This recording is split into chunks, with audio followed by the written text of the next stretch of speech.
Delivery ng assault rifle para sa Philippine National Police muling maaantala matapos tumanggi ang Estados Unidos na ituloy ang pagbebenta nito.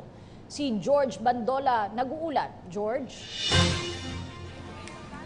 Ni PNP Chief General Ricardo de la Rosa na muling maaantala ang pagbili ng Philippine National Police ng 26,000 na assault rifle matapos na tumanggi ang Estados Unidos na i-deliver o tugunan ang kanilang naunang pakikipagkasunduan sa pamamagitan ng bidding sa Philippine National Police.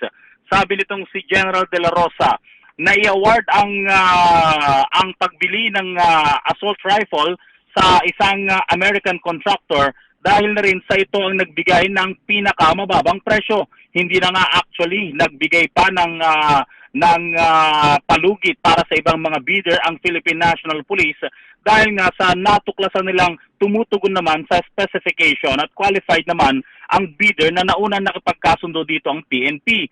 Subalit dahil nga sa panibagong kritikal na pananaw ng isang senador ng Estados Unidos, ayon kay General de la Rosa, magi-start na naman o magsisimula na naman sa back to zero ang PNP para sa panibagong pagbili ng mga assault rifle.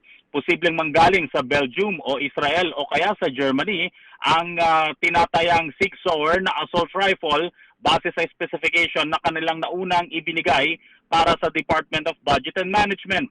Subalit, sabi ni Chief PNP, posibleng matagalan na naman dahil magsisimula nga uli sa bidding ang nasabing procurement.